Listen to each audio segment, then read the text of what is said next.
So, according to a stat from SaveTheFood.com, the average four-person American family throws away around $1,500 of food a year. That's $4 a day.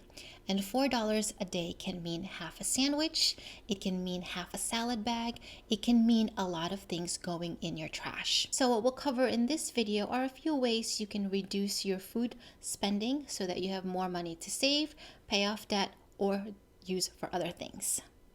Thanks so much for tuning in. My name is Catherine Agupjan, and here at Sisters for Fi, we help you manage your money better so that you can live a life of impact today and tomorrow.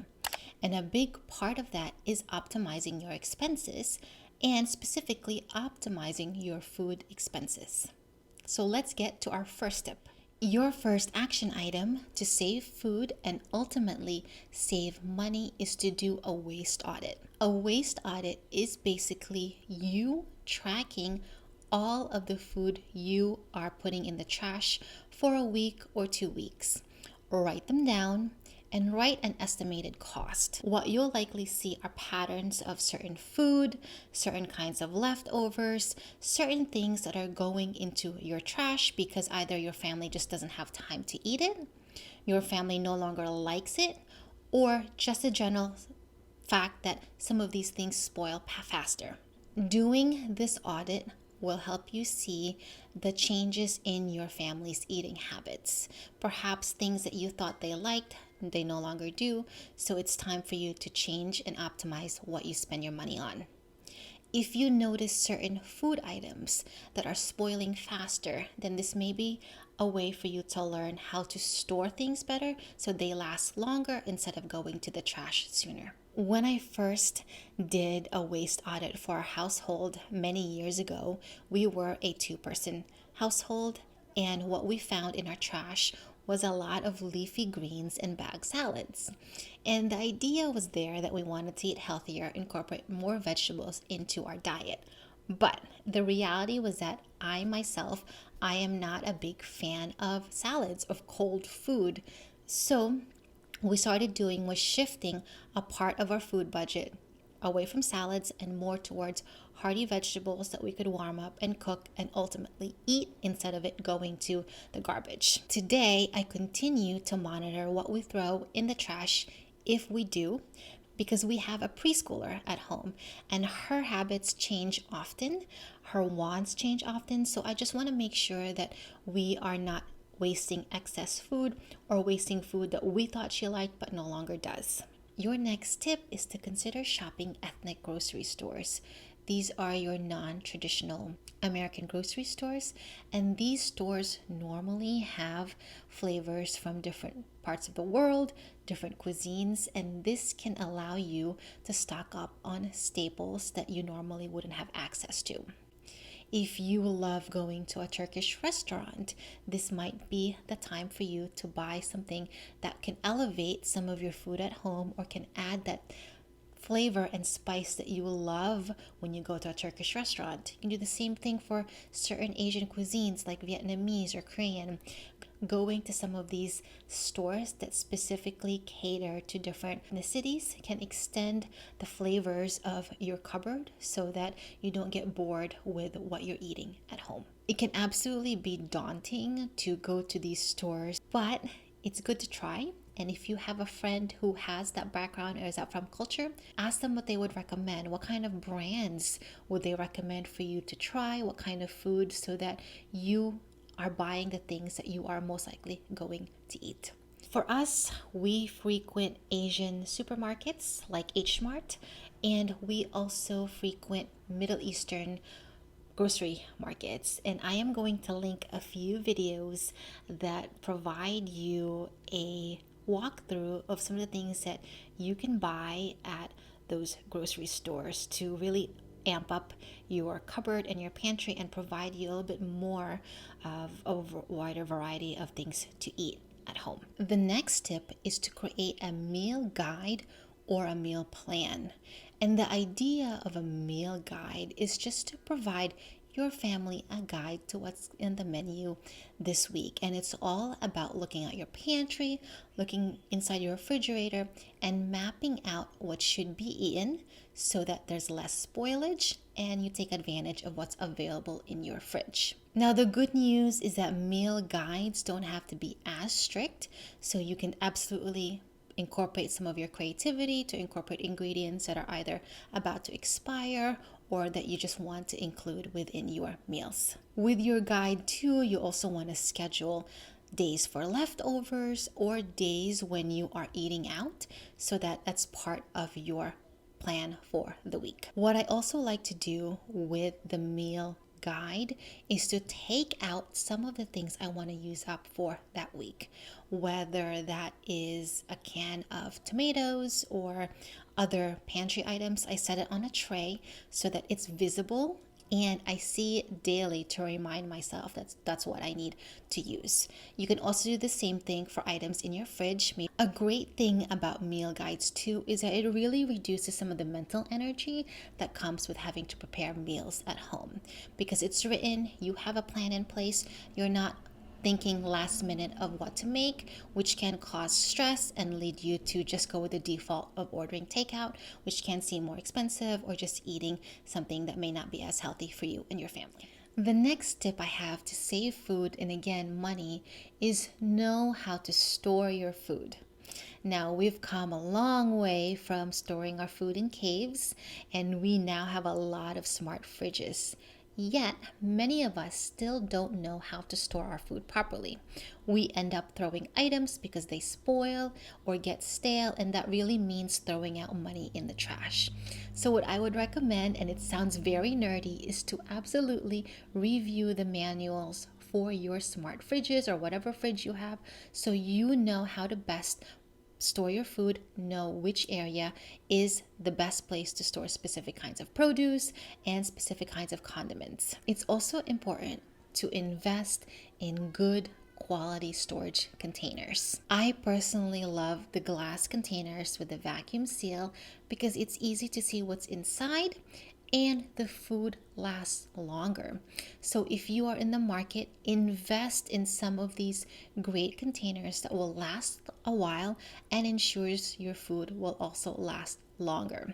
I will link a few of my favorite containers in the description so you can see what that looks like and you can invest in those quality storage containers. The next tip I have for you is to master at least 5 go-to recipes that are delicious and easy for you to make. And these are recipes that you normally would have ingredients for no matter what. And this is good for a few reasons. The first is that it's good to have these 5 recipes in mind so that you can always count on them if and when you are stuck. It's also good to have these recipes in mind in case you are close to the default of getting takeout and are still wavering between doing so or cooking at home. And it's also good to have these recipes in mind that are your comfort food that might help you, de-stress a little bit as you come home from school or work, and that you can count on and will be delicious and worth your time and worth your money to make. For me, anything with rice is, of course, in the top 5 of recipes I like to make. Rice is a comfort food for me, and it's easy for me to find things that pair with it. I also love to keep ingredients for tomato soup and grilled cheese in our home. It's something that it's easy to make, it's comfort food, and we know that we can always add on to it if we want something a little bit spicier or a little bit more creative when it comes to the soup. We could add vegetables, we can add different kinds of cheeses to the grilled cheese. So it's a way for us to have that recipe on hand, easy to make, and allows us to get something delicious on the table faster and at a decent cost. Tell me in the comments what your go-to recipes are. What do you normally serve yourself or your family when you're short on time that's still delicious and easy to make and costs less than going out? Your next tip is to buy in bulk. And this makes sense for larger families, especially when the price per unit is cheaper. For smaller families though, smaller households, you just want to be careful because sometimes when you buy in bulk, a lot of these things can end up in the trash. So be mindful of that and have a game plan for what you're buying. For us, when we buy anything, we automatically split it into halves or thirds and we figure out ways to store it properly. This means if we're buying a tub of cookies, bread, meat, vegetables, we figure out how to store that other half so that it lasts us longer. Not only saves food and money, but there's also sometimes a tendency for us to eat what's available, eat what's there before it spoils, which can be detrimental to our weight and our waste. So we just want to be aware of what's visible when it comes to food so we're not wasting it either by letting it go to the trash or just ingesting it just to not have to waste it. The next tip is to take advantage of grocery pickup or delivery if the cost allows.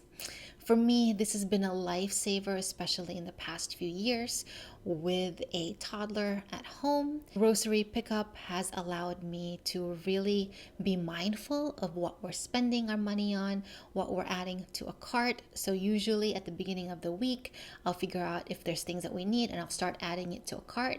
During the week, I'll review it to see if we really need it before I commit to making that purchase and picking up the groceries. It's also good to see how much you're going to spend before you actually spend it, so you can continue to remain on budget with your food expenses. Doing grocery pickup also reduces some of the impulse buys that happens when you're at the grocery store because you're not seeing an influx of items, maybe an influx of sale items that you feel like you just have to have. So you're more focused on what you really need instead of some of the things that might be nice to have or on sale when you're walking around the grocery. We also take advantage of meat delivery, and we love the idea of the meat delivery because it limits our meat consumption and also ensures that we stick to our very specific monthly budget for meat. Once we finish all of the meat products at home, then we have to wait until the next delivery before we get some more. And one of the things that has come up in the last few years is that many of us pay premium for organic food, for anything that's certified, yet many of us also throw away some of these food very easily. So we absolutely need to be mindful of the premium we pay for our food and that it does not go to waste easily. Your next tip is to try to create some rules for yourself and your other family members about snacks or snacks at home. Ultimately, if you eat from single serve snack bags, it becomes expensive. If you go to delis or convenience stores and buy those small bags of peanuts or other snack items, those cost more. So it's sometimes better to create snack bags out of bulk items so that you can save money from there. It's also good to start ingraining in your kids or even in yourself that if you have food at home, start with that. For us, for our preschooler, we are trying to instill in her that she can have applesauce, but only if it comes from the large container instead of the small pouches, and that the small pouches are reserved for if she's in school or she's traveling somewhere else. We've covered a lot of tips so far, and there's definitely more to come. But let me know in the comments and give this video a thumbs up if you found it valuable. Is there a particular tip that you're going to try to incorporate for your family? And then, of course, share this with a friend.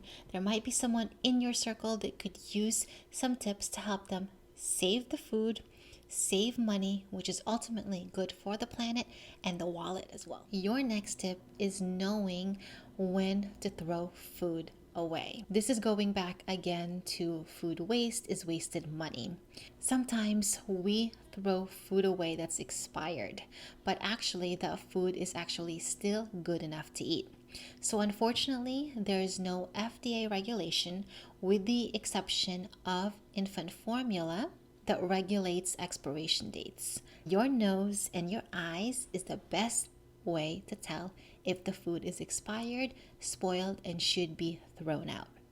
It's also good to learn a few recipes that you can make for old or food that's about to expire. Some examples of this are freezing your fruits before they get overripe so that you can make it into a smoothie or popsicle, putting some of these into a cake.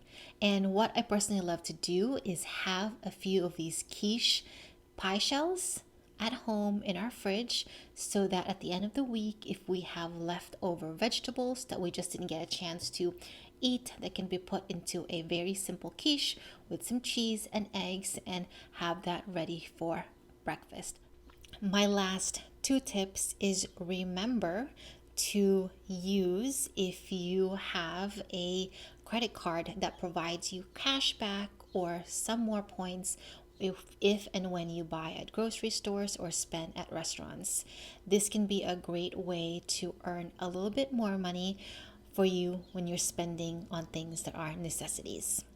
Before I close and share with you my last tip, let me know if this video has been helpful and consider subscribing to Sisters for Fi for more content like this. I normally release a video every week where we talk about money, investments, and really ways to manage your money better so that you have more of it to live and to give and to make that impact for yourself, your family, and your community. My last tip for you is to be discerning about the food that you eat. This is your hard-earned money that you're using to purchase this food. And behind the making of that food is also energy, resources, and time from farmers, producers, creators to make that food. So use your money wisely. Make sure none of it goes to waste, and make sure you are taking advantage of the food and the energy that provides you.